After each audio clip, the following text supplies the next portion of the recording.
Mark Bernstein. Today's date is March 19th, 1997. I'm conducting an interview with Livia Deutsch. The interview is taking place in Brooklyn, New York. Our language is English, and this is tape number 2. Could you tell me about the schools you attended? Yes. It was nothing at all what you have here in America. It was an all-girls school because our parents preferred that we attend. Public school was mixed, but this was an all-good. This was a special, like a private school, which had a tuition, but also was subsidized and accepted all religions. And other private schools were always some kind of a religion involved, either Protestants or Catholics. So, when I started first grade, I was assigned to a teacher. Now, she became my teacher for the first 4 grades. So eventually you become very, very familiar with your classmates, with your teacher. This was the difference that I had never seen here, maybe. And it's an interesting thing. I had never seen that used, but this was the system in that school. One teacher with the same class, and another teacher would start next year and go through the 4 years. And that made you very familiar with the teacher. I guess the teacher got to know you, and it was mixed, and non-Jews, a lot of, like I said, a lot of girls. There were 6 or 7 Jewish girls opposed to the non-Jewish, and I did find most of my friends in those days with non-Jewish girls, and I did consider them friends. You know, we were friends, and we went to each other's houses and played together, walked home from school together. But always there was this difference. And when I was very young, I felt this very unjust, because I thought to myself, I was just born a Jew. Why is it so unacceptable? Why should it be so? But it's not something that I did or choose, but I am born like this. But in everything else, I felt pretty much like the others. And eventually it became more clear to me. But I remember the early years of how I, felt that this shouldn't be so. That was the beginning. But later on, you started to understand, because the war was starting, not in Hungary, but in Europe. And Hungary became very openly anti-Semitic. And then you had to cope with that too. And by then, I realized it. And when I went into, after 4th grade, went into this middle school, I had less. Incidentally, the Jewish girls who were non-Orthodox all went into the middle schools, which were called gymnasiums, either Catholic or Protestants, because to them the fee was okay. They were also very wealthy. For some reason, this is how it breaks down, that the non-Orthodox congregation was very well-to-do, and tuition was no problem, nor was religion any problem for them. For them, their children to be mixed up with Catholics or receive some of this education would be all right. But for us, we stayed in this school. So in the later, after 4th grade, the second part of this education, I was even more thrown in with non-Jewish girls, and still had friendship, and was a popular girl because I was a good student. So all in all, I was accepted, and perhaps even some of my teachers. I remember one teacher who was very, very friendly. The one who taught Hungarian, I was the top student in that language.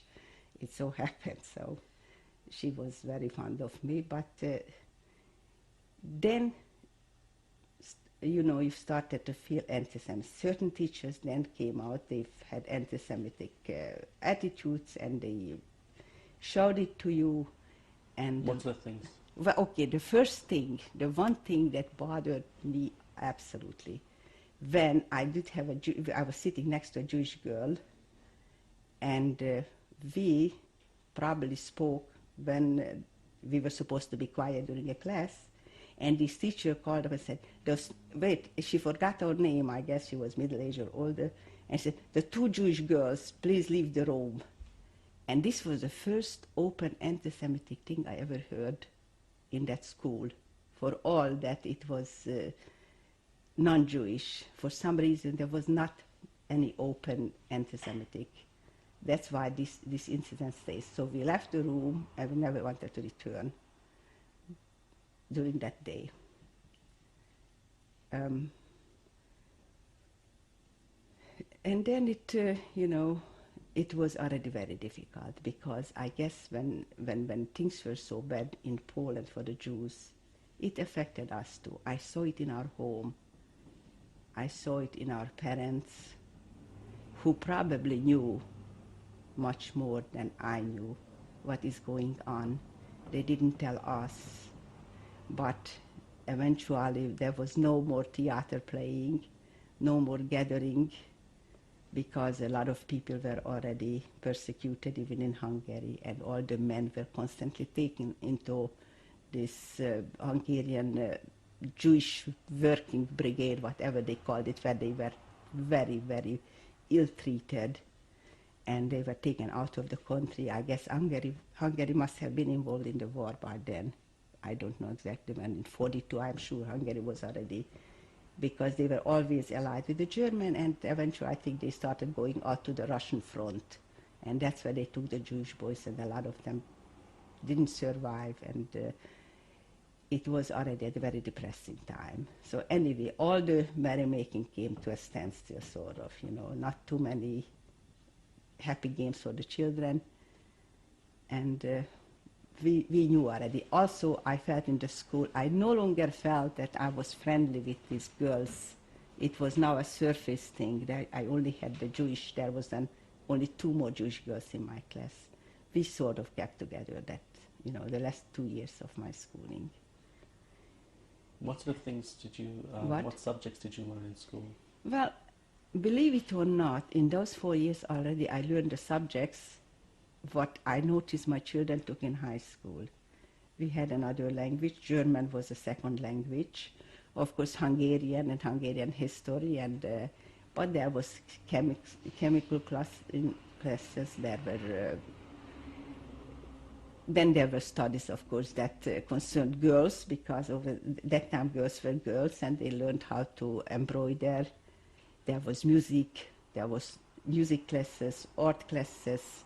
Of course, they had a gym where, they have a very well-equipped gym, which also we used a couple of times a week. And I would say it was a pretty good education for the time and for the age that I was in then.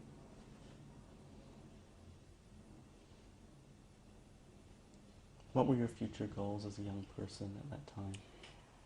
I suppose that I just would have liked to get an education so that I should know what my goals are. And the goal was to live perhaps and be able to be what you want to be or what you can be.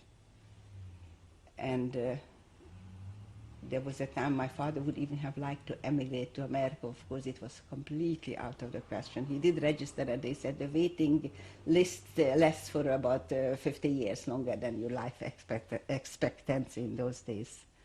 So when you ask about goals, I would say that this would be my goal. My goal would be to be able to live. I did not have then any other goals, such as leaving Hungary or what. I never ever thought of myself as anything else but Hungarian. In fact, that too was another thing, how it came to me that I'm somewhat not fully Hungarian, that I did have this feeling as a young child that I'm Hungarian. I went along with this, and I was left alone. My parents did not interfere in this. And it came to me very slowly and painfully that after all I was not Hungarian, that I was not part of this society. And I realized that that's what it is all about. Being Jewish means you are not Hungarian. Somehow, even though my father, of course, was a veteran, and he thought that that means something. He was a war veteran from the First World War. And he was wounded, and he was, let's say, 25% on the disability. not enough to get him. If somebody was 75% disabled, would not have to be deported. So the 25% was not a big deal, but still, he perhaps thought that due to this, because of this war service, he ought to be accepted as a citizen, but that's not what it was. Eventually, they took the rights. Under the Hungarian government already, they started taking the rights from the Jews. If you can imagine a society where racism, where inhumanity is the law, then that was that. What sort of things, what sort of measures were taken? I mean, to say that a Jew is not entitled to have a business or not entitled to work, I mean, this is the law, rather than where we see people want to be given every opportunity regardless of what. Over there, they officially took away your human rights without, I cannot explain it any better, but every single human right they would legally, officially take away from you. I would, even the girls who lived, the help, because of the size of the family, you needed some help, and with the amount of work, so the help had to be hired. So we always had a maid, a non-Jewish. Eventually, that was also forbidden. You couldn't have a Jewish person, the family couldn't even have a non-Jewish maid. You could only have maybe a part-time help. I mean, in every aspect of your life, the government stepped in and said, as a Jew, you have no right for this, you have no right. This is how it went until the Germans occupied Hungary, and then everything was totally finished. What did you know about the rise of Nazism as a child? Well, we knew about Hitler. We knew about Hitler, that there was Hitler and that he was very, and everything he said was translated into Hungarian and blared to the radio, and so we certainly knew. In fact, I realized that. What sort of things do you remember? Did you have a radio? Yes, we didn't have the radio. Radio was a pretty new thing. We didn't have, you had to have a connection. I don't think our house was wired for radio. It was wired for electricity, but not for radio. Radio was not allowed to either. Even that was forbidden for a Jewish, but people still had radios. So whenever Hitler went on the air, and he had one of these big speeches that was also translated into Hungarian, and our parents listened, and like the dark clouds were gathering over our heads. They had it, they had it translated in Hungarian, and they listened, and the papers brought it, and there was, Do you remember hearing or reading anything yourself? Yes. What sort of things? Well, I mean, we read the paper just from the town, the daily paper, and it was officially very anti-Semitic. They also brought the line, the anti-Semitic line, and everything was always explained that that's the way it should be, and that is right. And if I would bring an example of what struck me, because some things you forget and other things, and this article stays in my mind. At the time of deportation, now we were still in Kecskemét, but other parts of Hungary, they already started deportation. And I still looked in a paper, and they said, Jews of name a town, wherever that was departed, were departed. And imagine these horrible people leaving their dogs and cats now unattended. These poor animals have no home and no food because these Jews left them unattended. Do you follow what I'm saying? I mean, that was the concern of the Hungarian newspaper, not what is going to happen to Jews who are taken forcefully out of their home and departed. But the one last thing that they did was that they left the animals, what they had, they left, and they didn't provide for those animals. Now, does that sound to you like the most unreasonable, hateful thing, how they can still come out against you once they got you totally destroyed? They still have something to throw at you, that there is something that you did wrong, that the Jews are guilty in that too. This is one thing that stayed with me. That's what I'm telling you.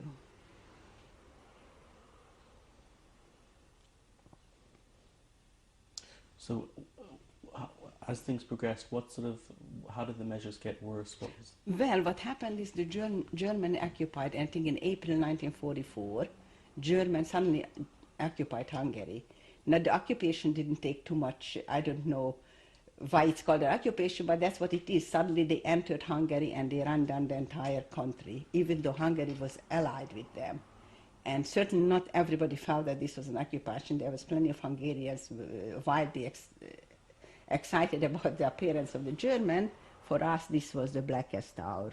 I guess that we knew that this was the end, because it seems to me that the only reason they occupied Hungary would be to do away with the Jews. I think that has been mentioned in other publications too, that they were not satisfied with the way Hungary was solving the Jewish question. That's the reason they occupied Hungary. And you knew that at the time? No. It just seemed like maybe 2-3 days after the I was in the school. My father was there. I didn't know why I was in this class with him. Sometimes we brought him breakfast because he left very early, or maybe because the Germans went down that he was not already willing to go back and forth too much. He tried to keep out of sight. Suddenly some German officers came into the building to look around, whatever. And my father, he spoke perfect, fluent German because he... This was at your school? Not my school, at the Jewish, in the Jewish school, in the Jewish classes, in the synagogue and the school. That they immediately were there and were asking him all kinds of questions and informations. And already they occupied, the non-Orthodox shul was already occupied. They made their headquarters in that shul's school building. So it seems like they immediately they immediately started to arrest prominent Jewish people in the town. So it seems like they wasted no time from the day they came in till they started their thing. And also very, very rapidly now the laws started to come out, starting with the yellow star, which you had to wear. And when was this? April 1944. April, May. I don't know what else came out, but everything bad came out in those times. Whatever they did, I cannot follow it, you know. If I wanted to, they have books that write it on exactly how they progressed. But immediately they started to gather and deport people. They first started in the more outlying areas, you know, the ones that had been Czechoslovakia before, but they reverted to Hungary, where people were not Hungarian speaking. Over there was heavy Jewish population. That's where they started, and my mother had relatives there. They were deported much earlier. Within weeks, I suppose, the Germans' occupation, maybe 2-3 weeks later, they were already deported to Auschwitz. What relatives were they? They were close? These were my mother's family, you know, her brothers and their families. Her mother, you know, grandparents died before that.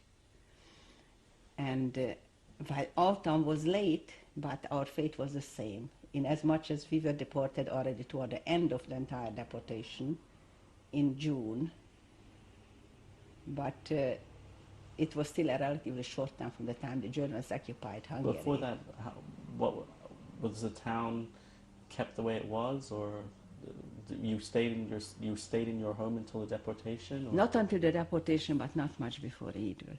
We did have an order to move into the ghetto, which we did.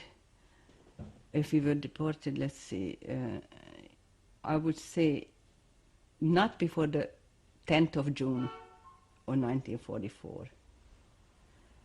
And literally 2 or 3 days after we were in the ghetto, it was a Friday. And I mean, that was 3 days after we were in the ghetto, okay? If we went in on Wednesday, the last thing I remember that when we moved in the day to the ghetto, my mother thought we should have more bread, and I was yet young, not too old, not too young. He said, I have to go back to my old neighborhood where the baker knew us, and he will give me yet bread. Bread was rationed, but you could buy it, just you had to pay extra money. I should go back and buy a couple of breads to bring. And I went, it was an awful feeling because to me, there was no more Jews on the street. But I went back faithfully to the baker, and he didn't say he's sorry or glad or nothing. He didn't react, but he did give me the bread. And I was this close, a half a block from my home. This is where I'm going to cry. It's not worth going into it.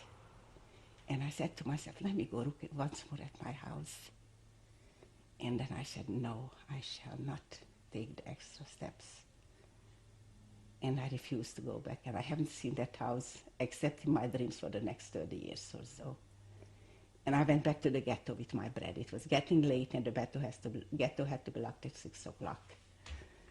And 3 days later, it was a Friday, and my mother prepared some food for Shabbos, even in the ghetto with therapy. All of a sudden, my little sister, and it looks like a couple of little children must have been playing near the gate or something, and they came in screaming hysterically.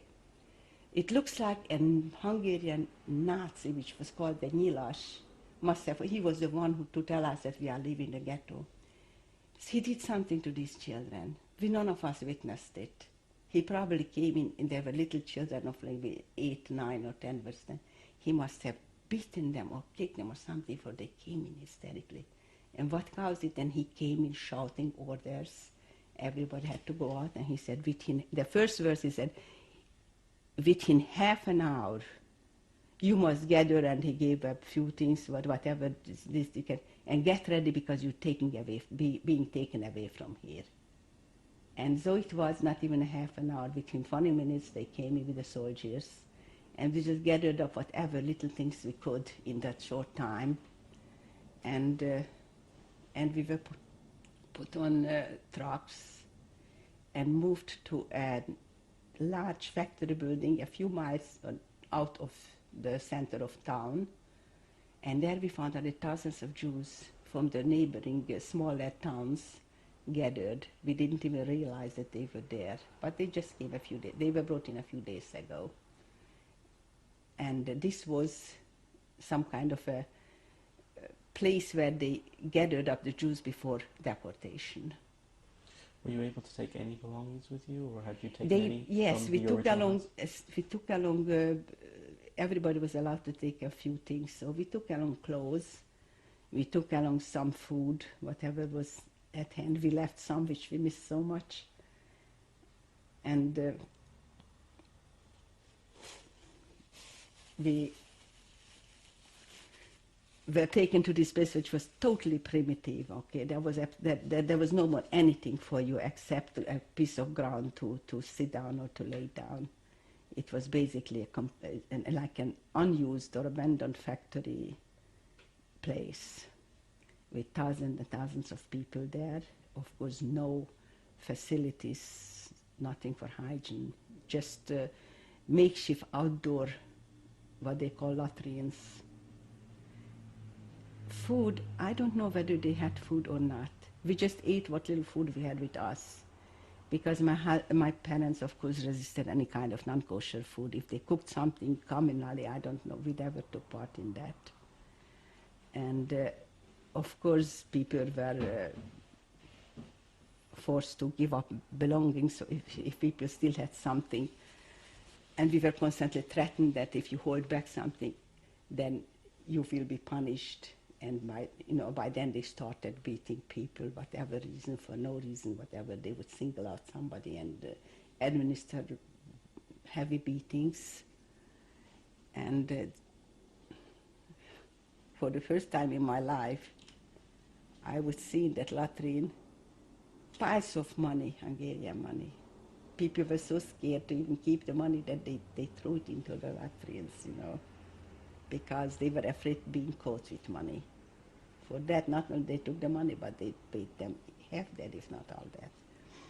Also, people committed suicide. You would hear at night the commotion, and somebody we knew, somebody we heard about or whatever, people committed suicide. They became desperate in that place. And in that place we were kept for about 2 weeks. How did they commit suicide? They hung themselves? Or? I have no idea how. I just know that they committed. I know one man, the head of a family, who committed suicide. I don't know how he committed suicide. I honestly don't know. They may have prepared for themselves, because they did commit suicide in the ghetto. Not in the ghetto, already in this place. Where was this located? It's just a few miles out of the center of Kecskemét. It was already an outlying section of Kecskemét. Just going back for a minute. Yes.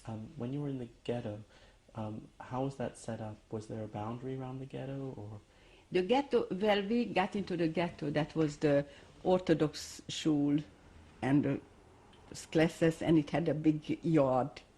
And of course it was surrounded by fence with gates.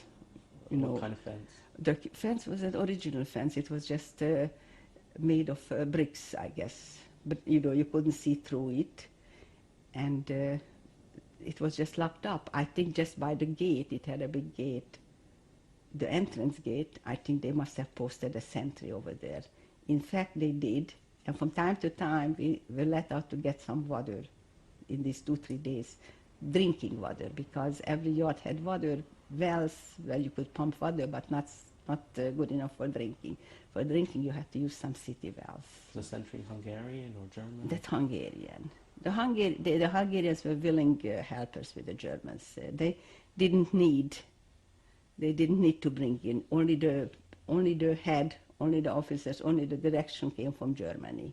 There was enough Hungarians willing to, to help along. It was, even in that other place where we were locked up, it was also guarded by Hungarians. The Hungarian Nazi Nyilas group was the one who supplied whatever help they needed in this situation. And how far did the ghetto extend? How it wasn't even how far. It was 3 different places, and this was one designation where we got into. There was maybe 2 more places where they designated this is where all the Jews have to. Then our family got a little room.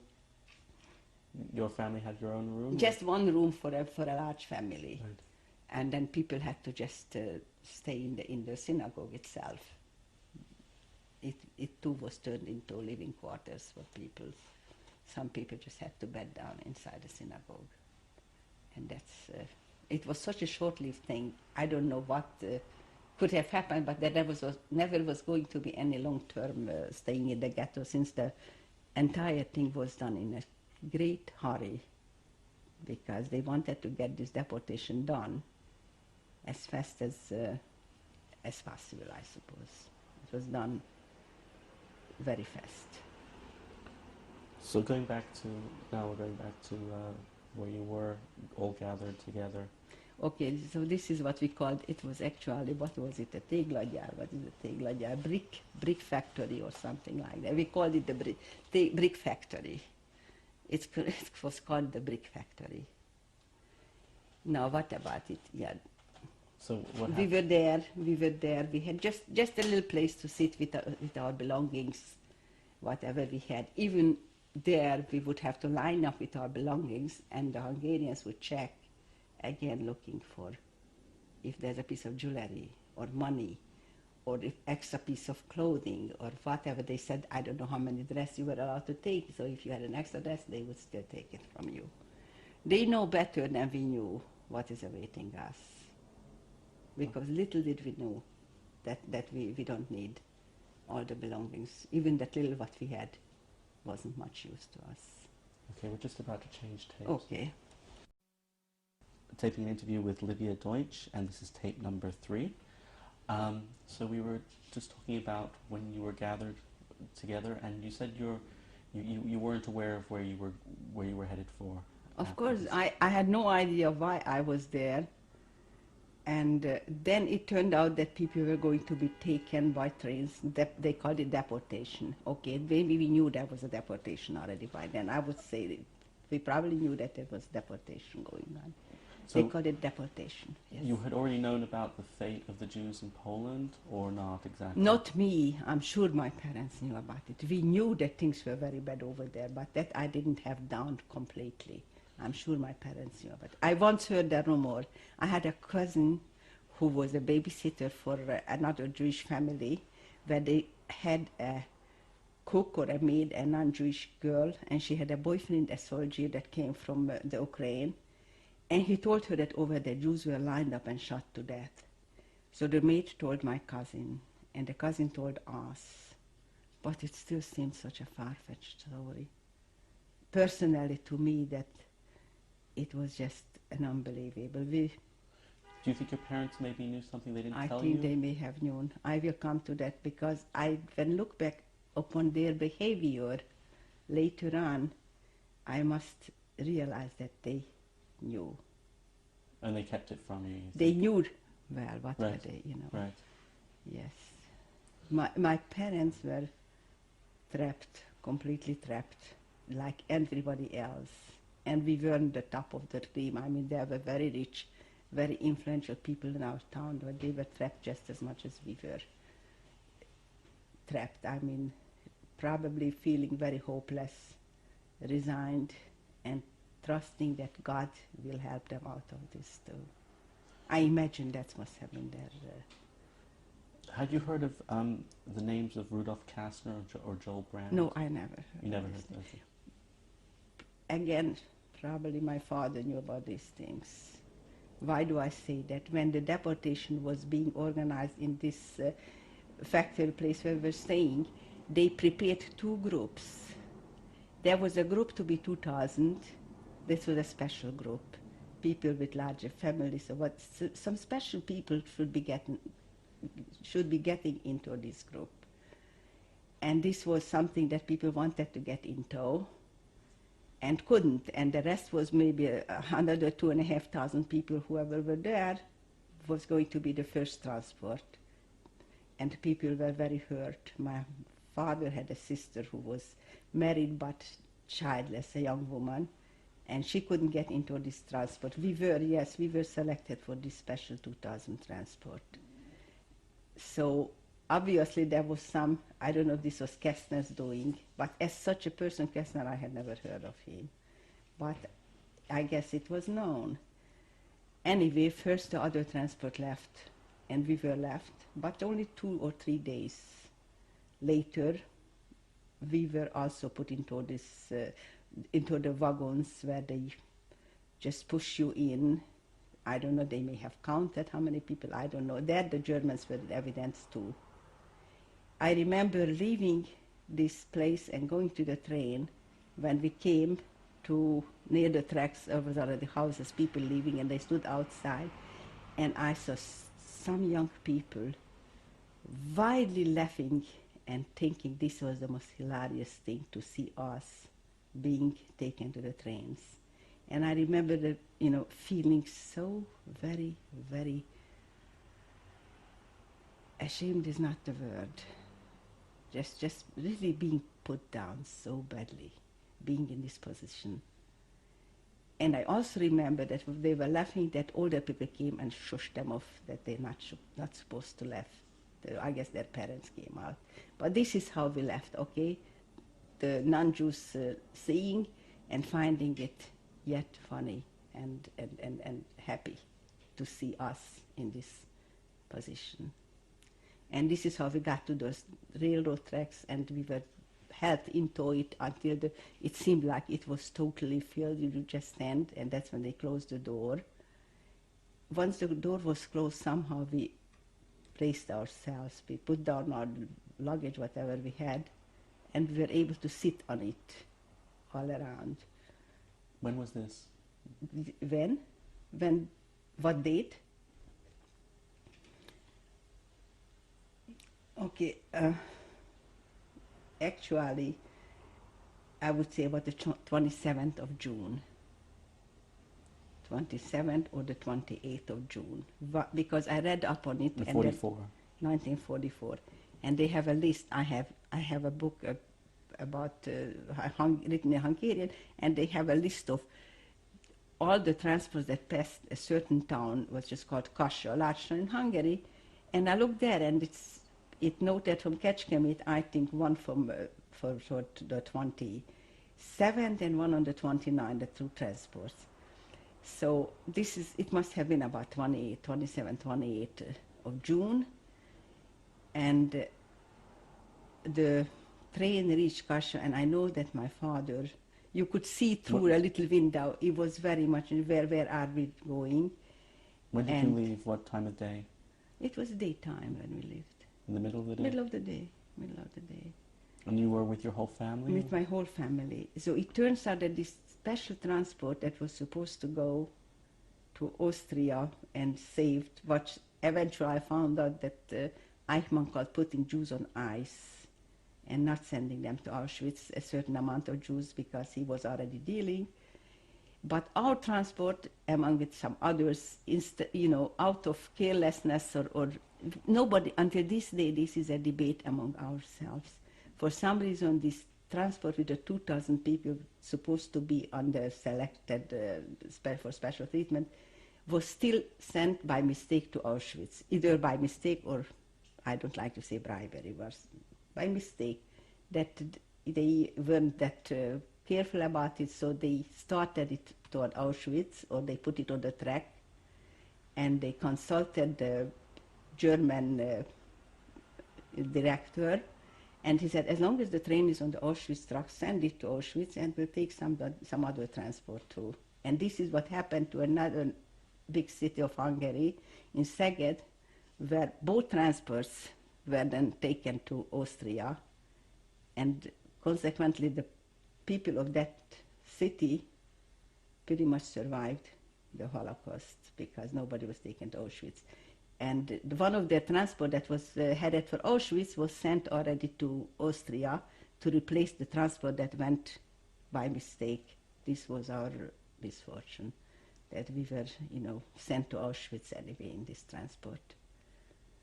And that I know that my father must have known, because after that my father totally couldn't speak to us anymore. I mean, he knew what the significance was? He must have known the significance of it. At what he point? then had whatever he was reading from a Tehillim or something. At what point was that?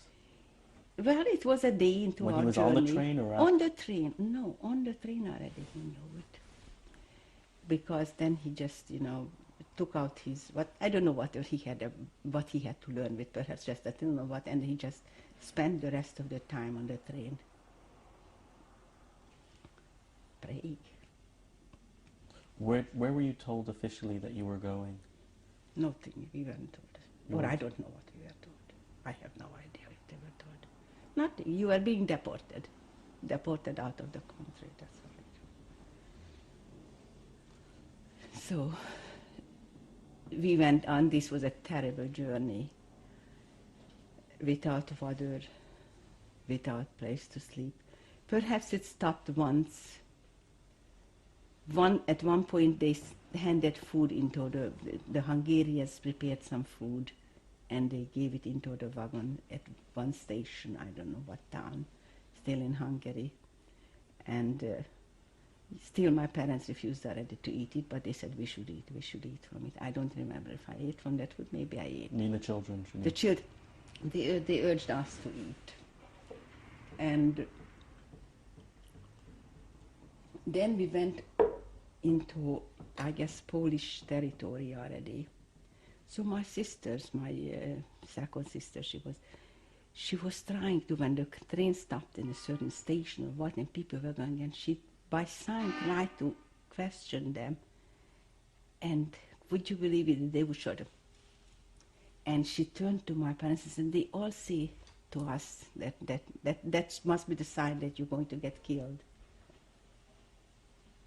Well, that's what I remember. And what did your parents say? They didn't? They might have known. They probably knew. How do I know it? Because I remember my mother telling this in the wagon. Another day or so, perhaps we were already by Auschwitz or near or whatever. And she then told us something that I thought was so strange. That's the reason it stays in my mind. Some things that stay with you because of it. And she said, I want you to know one thing, children.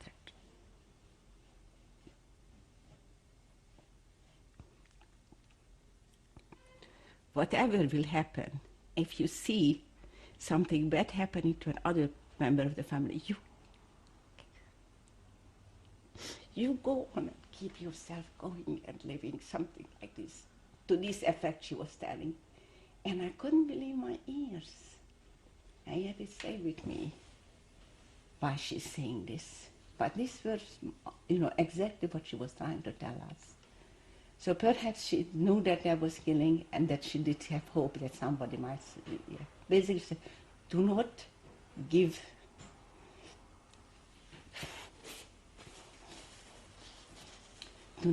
up when you see something terrible happening to a member of your family. You go on. She said, take care of yourself. Go ahead. And she must have known what she was talking about, no? And we came to Auschwitz. It was Friday evening. Again, it was a Friday evening. It was a pouring rain.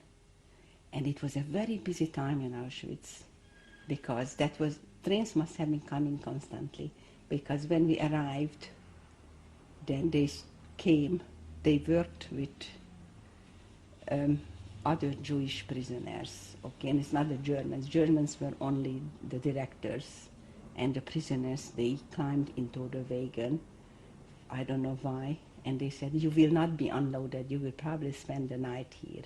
I think that was because of the amount of traffic they had or what. But what happened toward midnight or whenever it was, I don't know, but late into the night, in the pouring rain, all of a sudden we were told to get out of the wagon. We were unloaded, sort of. We got off, and we had to leave everything. And then they said, men to the one side, and my father came and kissed us goodbye. And again I said, why say goodbye? Just because you have to stand on the side, on a different side? But he kissed us all goodbye. So we continued going, and I didn't know what was going on. We also were pushed into a column, something, whether 5 people or whatever. We had to form a column, the women, and we were walking. And all of a sudden I see, as if I saw big lights. We were coming up this big lights. I see there is an SS, he was like an officer, you could tell he's an officer, is standing. And I was just curious of what is going on. And as we were going, I think that I stopped in my track and I looked up at him. And as gently as he could, put his hand on my shoulder and directed me out of the column to the side. And I went as if this was the most natural thing in my life. I never had a second doubt about going this way. Only when I was past him did I look around and I see my mother is gathering my 3 sisters to herself and is continuing on with the column. And this was the selection. And when I was already in with the rest of the women who were selected, I found that my older sister was there. And these were the 2 of us were the only ones who survived. How your older sister was taken out? She too was selected. I wasn't aware of that. I wasn't even aware of it. I was walking, I must have walking with my mother, and when he just put his hand on my shoulder and he just gently directed, not even with words or not even with anger or anything, just quite gently he directed me out. Why do you think he did that? I have no, that he directed me to go this way, so I went where he pointed that I should be going. I'm just saying this was the selection as far as I am. Do you know who was in charge of the selection when you were there? Supposedly this was Mengele, Dr. Mengele. That was something that everybody knew, that he was the one who did the selection. Okay, but at that point I didn't know who was Mengele or what, but this was Mengele's doing. And actually, once we were selected and were gathered behind the fence, it was a different story. They started to rush us. There were no Germans again, German soldiers. We had to walk, then we had to run. Then we saw huge piles of smoke and fire. And at this time, I really thought that I was selected to be burned alive. So desperately, I searched my brain and I said, what do you say before you die? I was looking for the Jewish prayer, and I was wondering if it's going to be very painful. I did not know the proper Jewish prayer, but I knew how to say Shema. So I said the Shema and prepared to die in fire, and I was wondering if it's going to be very painful. But when we get very close to it, then we made a small detour, and we did not get into the fire. And we've had to continue to go on, and we were taken to a building. Why did you think that it was burning? Because we were going straight, and they kept urging faster and faster and faster. So, and they were beating and pushing this crowd into directly to this fire. That's why I thought we were going to be burned, because of the tremendous force that we were being forced to run. And it seemed like there was fire. We were just running into this fire. But then we did not have to go into the fire. We went to a sideways and we got into a building. We were taken into a building. What happened there? Okay, it was, I don't know how many hundred women were there. Now, there were Germans, and then there were the Jewish prisoners there. And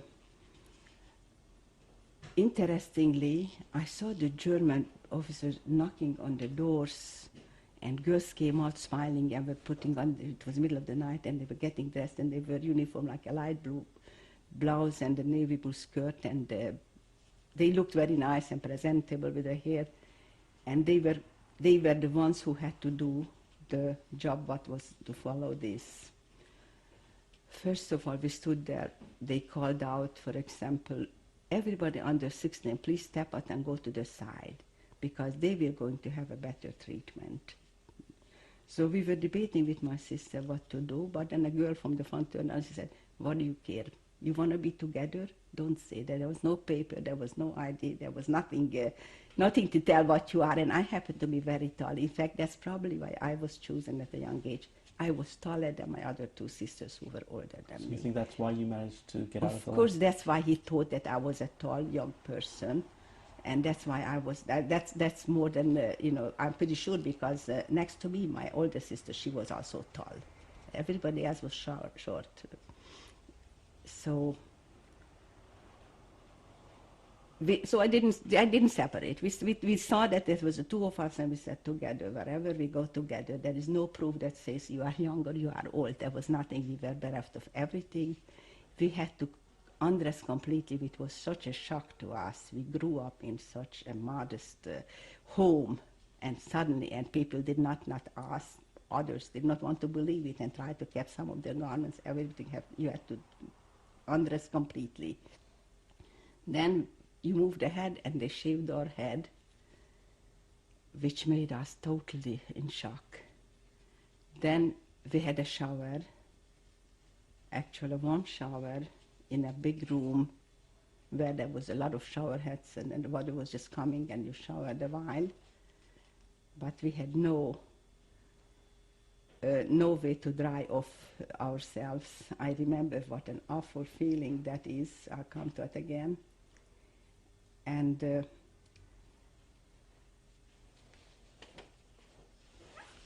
we were allowed to keep our shoes. I just realized we had to leave all our clothes in that first big room. Only keep our shoes. We put the shoes on the side. After the shower, we took our shoes, and we were given some clothes, a piece of like an undergarment and a skirt with a blouse to get dressed in. Just randomly, everybody was given a bundle of these 3 pieces of clothing. And so we dressed ourselves, and now we were already proper prisoners, right? I remember being in that hall, and for some reason, the men who were selected from our transfer also were standing on the other side of this hall. And the men who know me, because his daughters were my classmates, and he's so desperately asked, is Clara Emma, is she with you? And I said, no, like somebody informing me so happily that they know, they did not come to this horrible place where we are in now. I said, no, they went with their mother. And this father must have known already, because people who spoke Jewish could converse with the prisoners and they were free with their advice. So instead of bringing the good news, I gave him bad news, I guess. And after that, we were taken to the camps. The first night we were put, I mean, we were totally confused. We did not know where we are or what this thing is. But we were always forcefully marched into a big barrack where there were some like double beds, but of course not, a bed would hold maybe 10 bunk beds, but big one, where 10 people would be in one bunk and 10 people on top without covers. And there was already fighting and pulling. And I remember one girl trying to talk from our group to someone, an old-timer, and said, this is not fair, you're taking away the blanket. And she was just given a look, like, where in the world are, you? We were still fresh from a more normal life. But this night was just very temporary. Early in the morning we had to get up again. And they made us get up, and then we went actually to another camp that didn't have anything. And now on the way as we went to this camp,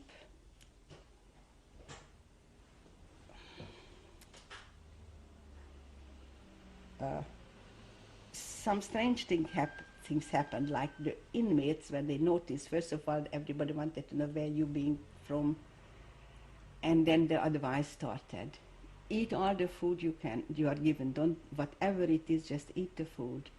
Another advice that I heard was, no matter how sick or whatever, do not ever go to the revier, because they didn't say why. Just never ever go to the revier. These two advice we gathered already.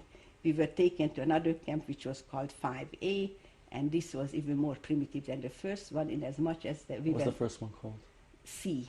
That was the C lager.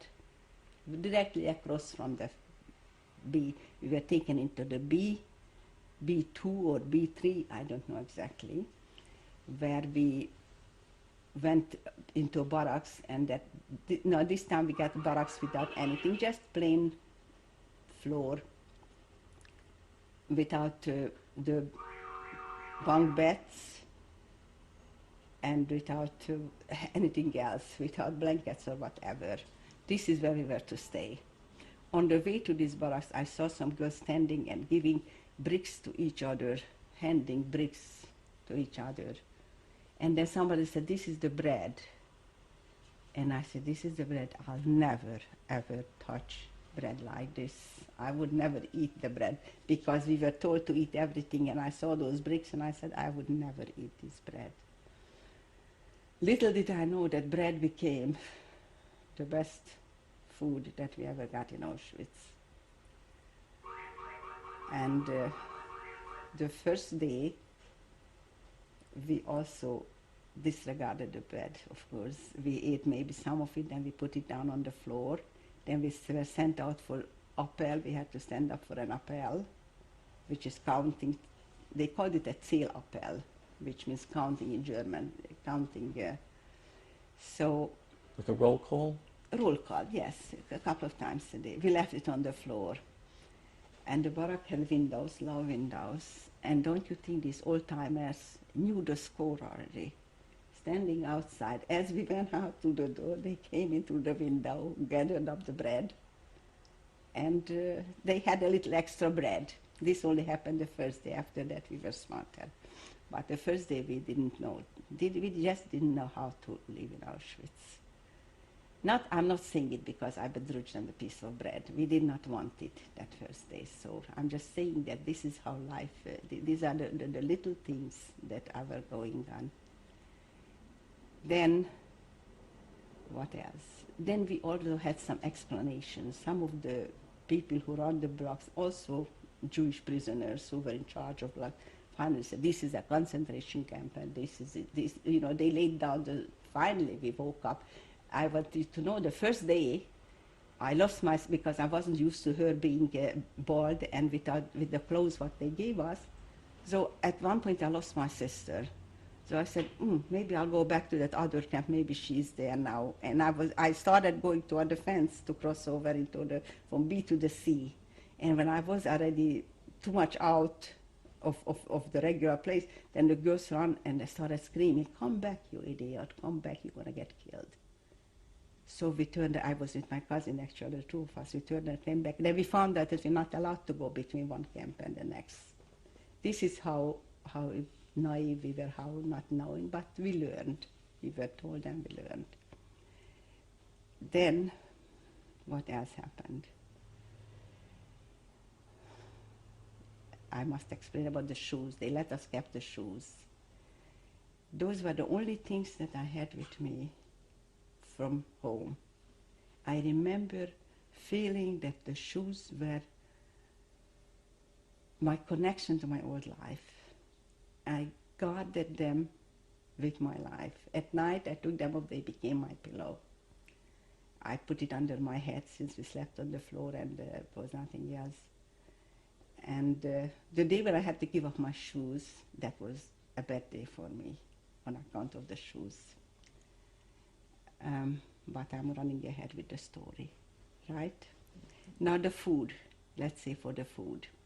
The food was called dörgemüse. I speak everywhere it was called dörgemüse. It was an inedible concoction of all kinds of I don't know whatever. And strangely enough, I know a woman who worked on the kitchen, a friend of mine, and she says that they did cook some food, I don't know. That they brought in provisions and they cooked, but they ended up cooking dörgemüse, that's all. A food that was totally unfit but we had to drink it, so here is how it went. You had to stand in a line of 5 people, and they would give you food, a pot of food for 5 people, which, how do you share it without utensils, anything? You start drinking from that pot, a largish pot, you would drink from it, and count it. Everybody had to swallow 5. Now, some people who were into it already could take a large swallow. For me, it was very difficult to swallow, but I too swallowed 5 times. Then we started again until the food was gone. This is how we ate. And I don't remember developing an appetite in Auschwitz, but people were starving and talking of food. I do remember a horrible feeling of thirst. We were not given any water. And I think that was the worst thing in Auschwitz. The lack of water, here I must take a drink right away because even a drink of water, you have no idea what it would mean to a person. Okay, we're just about to change tapes. Interview with Livia Deutsch. This is tape number 4. So you were describing your experiences in Auschwitz. Like I said to you, I mean, the lack of water I remember as a torment. And after, it was summer. The nights were cold, but the days were hot. During the day, we were just sitting outside on the grounds, either standing up well. And that's another story. When you get up in the morning, God knows why we had to be up when it was still dark in the summer. Figure how early we got up. It was cold, and we had to huddle together just for a little. Our bodies kept us warm. Till they lined us up, that was the sail up for the counting. And it was so important to be ready for this sail up that 5 girls had to stick together. Otherwise, if you were a single or 2 or 3, you get pushed around and just as well beaten around too. So we already formed a group of 5. Me, my sister, my first cousin, who happened to be in our town when we were deported, and she stood with us and came to the same place we were together. But we needed 2 more girls, so 2 more girls from Ketchkemet, from my hometown, joined us, and we were 5. So each time that that whistle blow for a Zielappell. There we were 5 of us, and we took our place in that line, and nobody moved you if you were 5, if you stood in the right place. But if you were 1 or 2, or you were late or what, then you had to fill out. Then it was with, with great difficulty, not great, but with good source of pain to you if you weren't. So this is one thing we got pretty fast to be 5. The water it was a horrible thing. Okay, during the morning, they right away gave us, I think, they brought in coffee, black coffee, some ersatz coffee. I don't know how they gave that out. Also the same thing, 1 pot full for 5 to share it. But we had to use it to wash our hands. We were Orthodox girls who in the morning washed their hands. So unfortunately, most of the coffee we used to wash our hands and your eyes, because that's the first thing you do in the morning. Wash your hands and your face. And I think back and I said, why didn't we just gulp it down? I don't know. But in the morning, you weren't that thirsty. So what happened is from time to time, they would bring in a truckload of water, and they had a big, huge iron vat someplace in the camp. So when this happened, and they filled that water into that vat, which I don't think happened every single day, but I do know it happened sometime, then there would be a free-for-all, a fight where thousands of women were mauling and fighting at each other to get close to this source of water, and not everybody was successful. And I just had to develop this time a trick of my own. I just went down on all fours and just crawled. I didn't care whom I got out. I had to go next to that vat, and I had to drink from it. So I would fight and claw my way close to it. And somehow I realized that from the ground I could do it somehow better. So I would crawl up to this, pushing everything out of my way. Then stood up. Of course, I had nothing to drink with. And they were standing there, but everybody was reaching out with whatever they had, they wanted. So I would grab a cup and fill it and drink it, and then hand it back to the person. Then I went up to the, onto the next or the third person. And this is how I got my water whenever it was around. And my poor sister, who was not that way, she was more decent person, and she didn't know how to push and fight. Many times she was left without water. After I was finished, then I went looking for my sister and found her without, she never made it to the thing. Also, after a while, they would permit you to go up to this vat and get some water. And after a while, of course, they wanted to put an end, and then they came out with their sticks or whatever, and they started beating and chasing everybody away. This is how things were done in Auschwitz. In fact, once we got a job in Auschwitz. The Stubdis, this is a person who has to clean the barrack, needed somebody to carry water. Why? Because for that they provided water to wash the floors in the barrack. When you went outside, they had to wash the floors. Somebody had to carry a couple of pails full of water. And each time they needed help like that, they had to select somebody, and people didn't want to do any kind of work or whatever. Or she selected us once. I don't know how we got into this, but we did it. We went with Stubdis, and we filled our pails and brought water into the barrack from that water tank. That was you and who else? Or? The 5 of us. We didn't go anywhere if it wasn't the 5 of us. Do you remember who the other 4 were? My sister, my cousin, and 2 girls. One was Edith Popper, and she's the daughter of the rabbi. The other one was Maria Schumann. Now, who is Maria Schumann? She was a Jewish girl. She had such a German name, and she looked completely German too.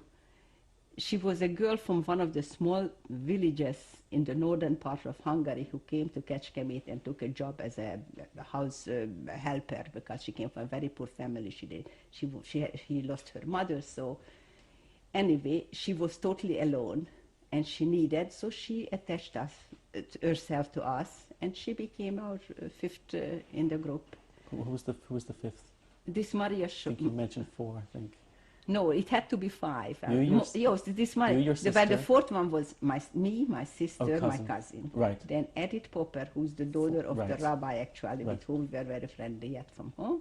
And then this Maria Schumann, whom we knew because she was she was in Kecskemét. She too was deported from Kecskemét. And so she had no one at all either. What was your cousin's name? Hella. I would say Helen Gross. My mother's family name is Gross. Her name is Helen Gross. So we went to carry this water, and we made a deal with her that if we bring in this water, I don't know, each of us a pail or what is 5 pails of water that she needed to wash the floor, she should give us in a bowl water to wash ourselves. And she went for it. So after that we had one bowl of a little wash basin, if you can imagine that. I would call it a bowl. A bowl she would hand out through the window of that barrack, us a bowl of water, and the 5 of us washed it, and we thought that it was wonderful because we had a little water to wash ourselves. This was the stage of the water. Okay, what else was? A lot of time I found myself being an observer sort of in Auschwitz. It was something so clear to me then that I said, oh, when I get out of here, I shall be able to recall every single day what happened here. I could recall for the first few weeks definitely every single day whatever occurred. Do you think that you created some distance between yourself and your surroundings by being an observer, and that maybe helped? Or I don't know. I sometimes had the feeling, how is it possible that sometimes I saw these German officers would walk through the camp and stand there, and I said, oh, they probably will see me and think this is not the person to be here, and they will let me out and send me home or something. I did have, but it didn't happen, but I did have this feeling. Being observers was just a thing I did. For example, we was in a block, in the barrack that we were kept in. Next to it was one called the Revier. This was its infamous Revier. This was not a big Revier on Auschwitz, but every camp had, every department, every lager had its Revier. And in the Revier they had all kinds of Jewish women and Jewish doctors, some Jewish nurses, whatever. Nothing else they had there, but they took in dutifully people who got sick, they got taken into the Revier. And there was one German, not an officer, but some kind of a summit. He was a soldier, and he was in charge of this barrack. He was not no officer either. Maybe 100%. How do I know it? Because you could see on their clothing. You could see who was an officer and who was not. He was just a German, an SS soldier who was in charge of this barrack, and I'll come to it later. Do you know what his name was? No, I don't. But I want you to know, I had witnessed a thing that I don't know if anyone ever will believe it, but it's true.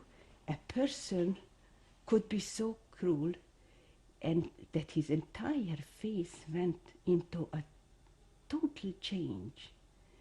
Basically, when he was going around, he looked like a person, a human being. What happened in Auschwitz, occasional groups of men were led through our camp because they did some kind of work.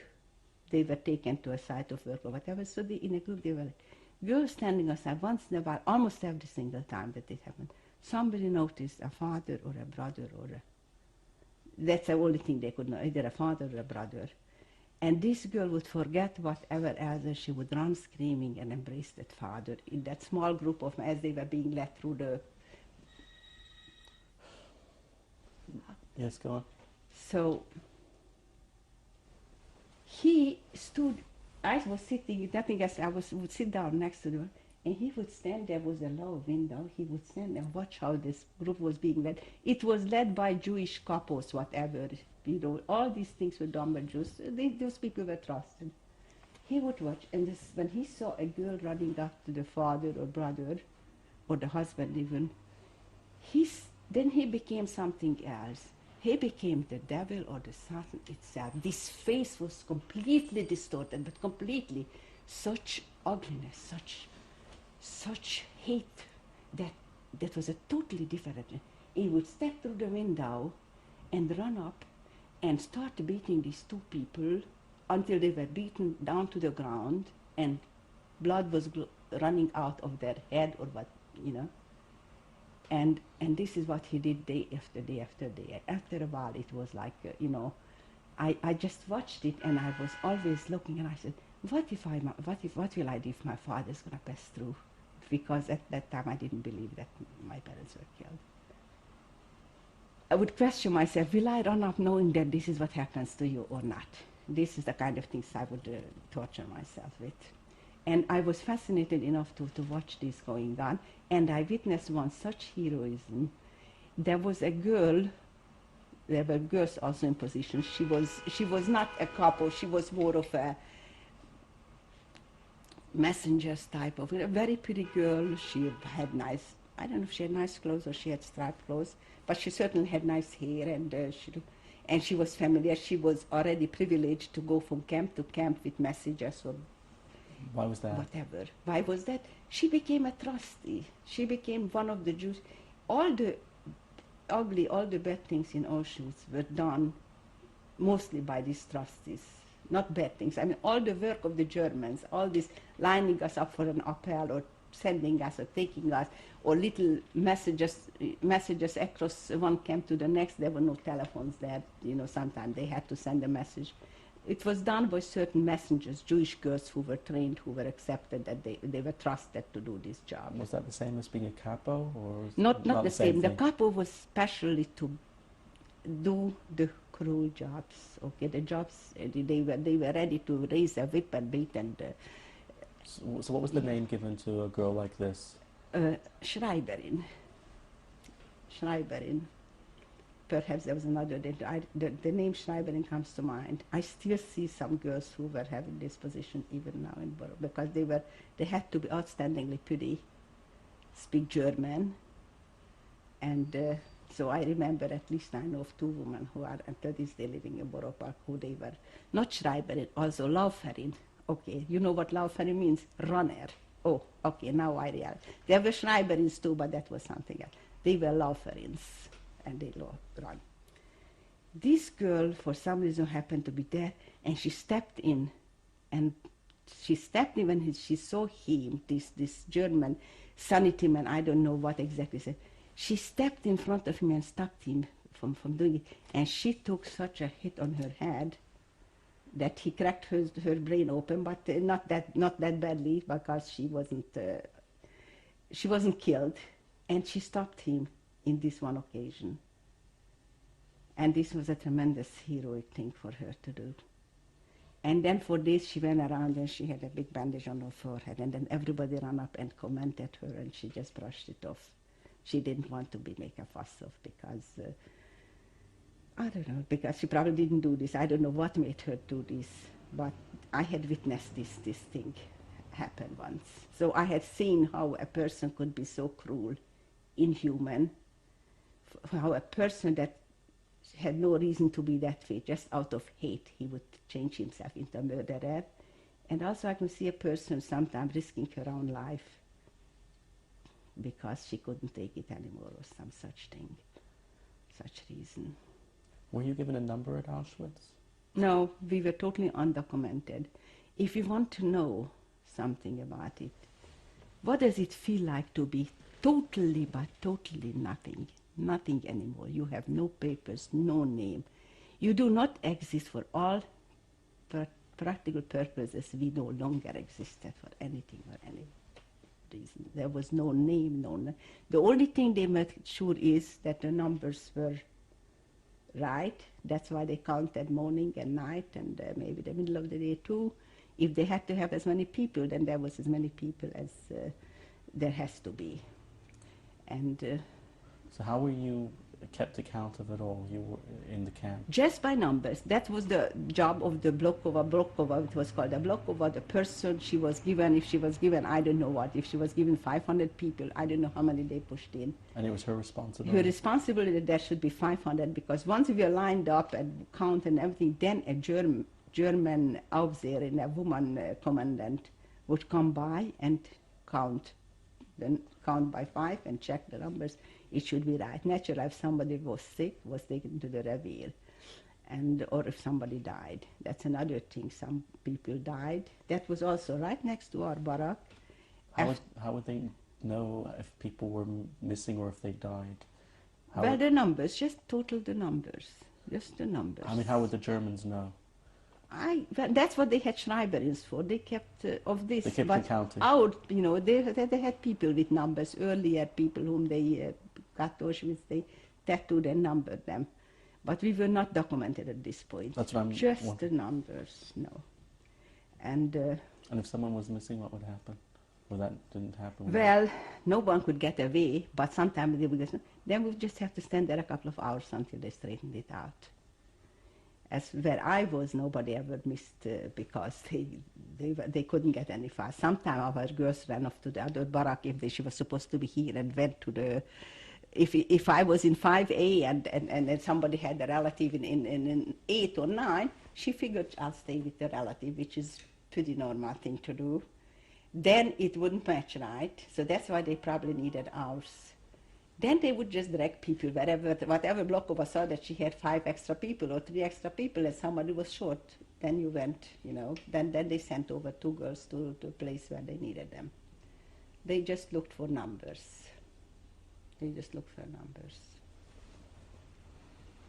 And another worry I had, for example, when they took out every day, by the afternoon appel, they would take the sick and the dead from the revier. What did I know where? I don't know where they were taking. They were taking them to gas and dispose of them. But the dead, they dragged out and throw them on the truck. Then those who were still alive had to walk and get on the truck. And I remember that they undressed them too naked. The deads were naked too. They undressed it, and then she had to climb up. And this too was a question in my mind. What if it happens to me? How will I ever cope with that if they throw me into this truck with the dead? But it didn't come to me either. Because as it was, I was pretty healthy in those days. I remained healthy. I was a little skinny. But we dealt with that too, because then the selection started. After maybe a week or 2 in Auschwitz, they started to select in our camp. Officially, they called it a Vernichtungslager, which means a lager to be destroyed. Now, I don't know if it means destroyed, everybody killed, but obviously not. They were going to select people for whatever they needed people. So it's called the selection. Again, they would blow a whistle. Certain blocks had to line up, and he was Mengele with some helpers, some of the Blokova couples standing around him, and you had to line up, get undressed, and line up, and he knew what he was looking for. Either he was looking for skinny or healthy, or I don't know what. Whatever he was looking for, he would select out these people and make a transport of it. Did you know that was Mengele then? By then I knew it was Mengele. Mengele had a habit. I had a girl who was in Tasselgelager who cried the whole thing because her sister happened to be pregnant. So Mengele would go through the camp and notice a woman pregnant. He would personally deliver the woman to the gas chambers.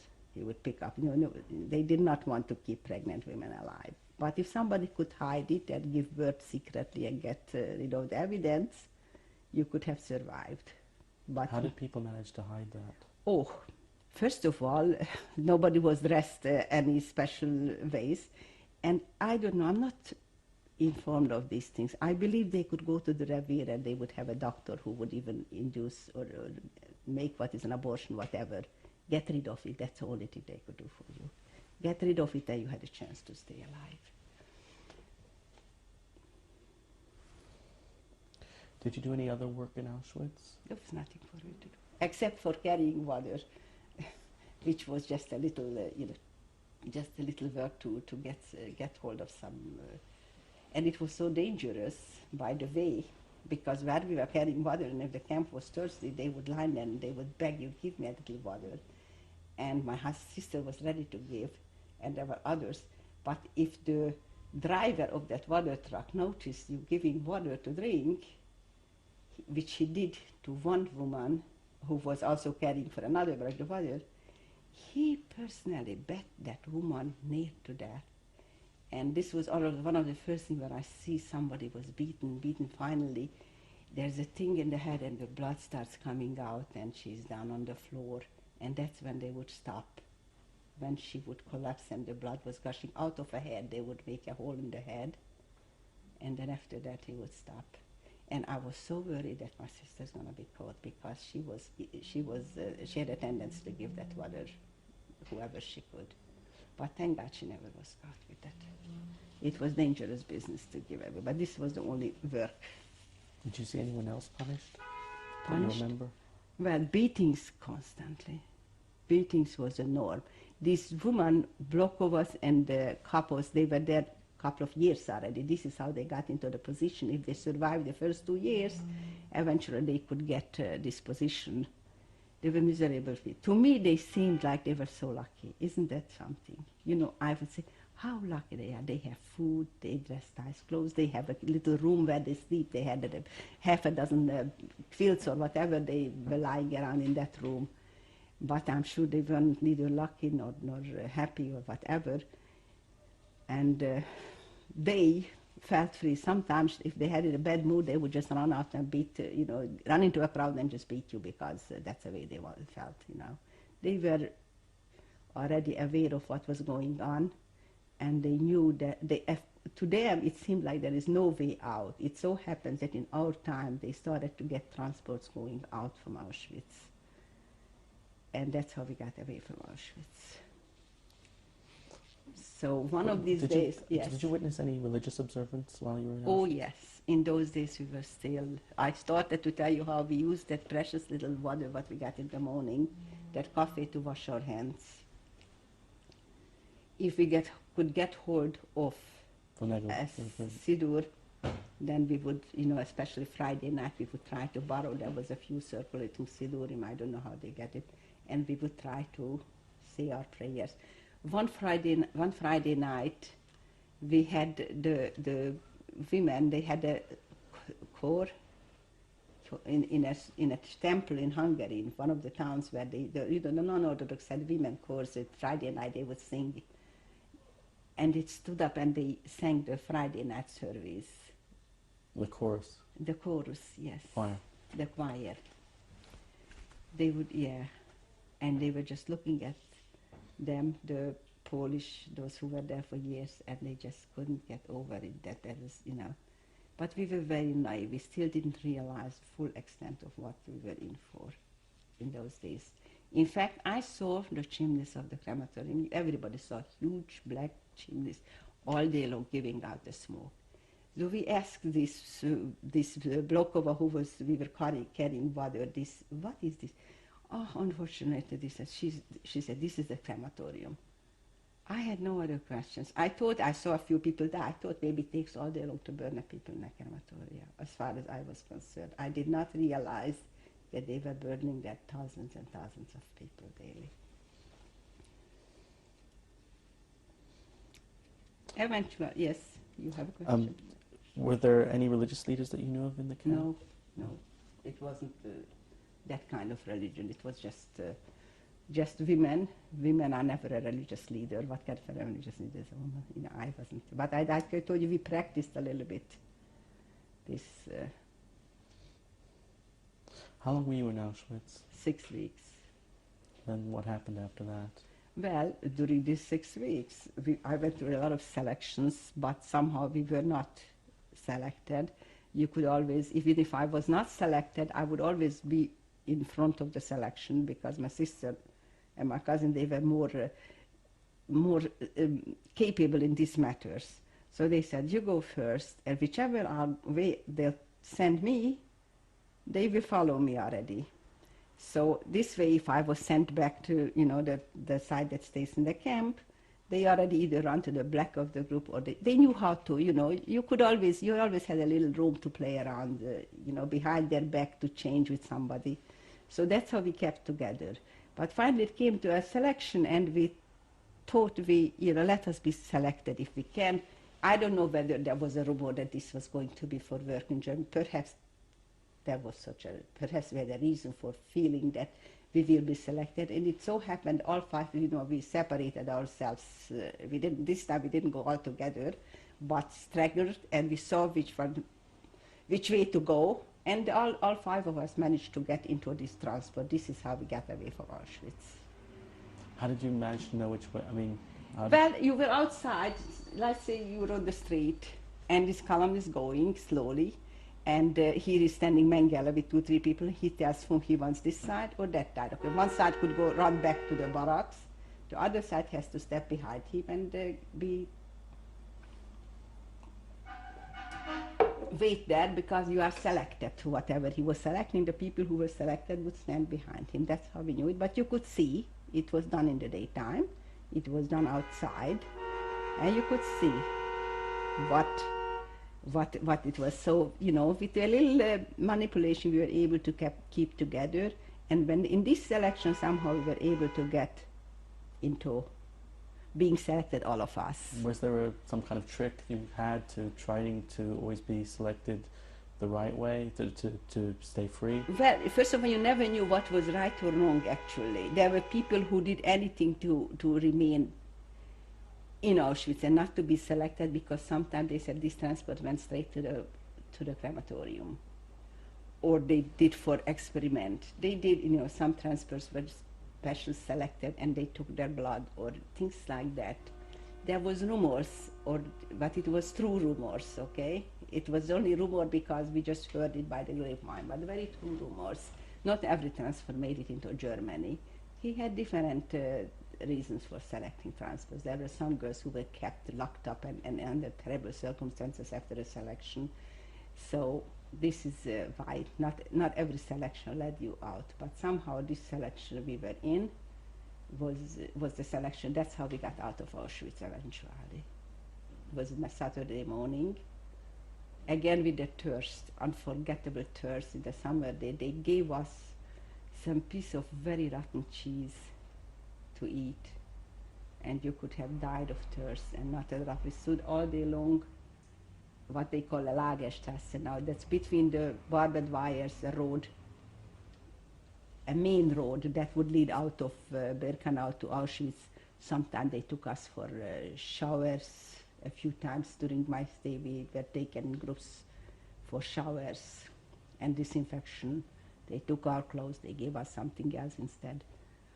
So we were kept in that little space, and you could see such heroism. Some of the girls were so, you asking me how you know, not that I don't know what I could have done, but some girls, while we were standing on this road isolated in that main road of the camp,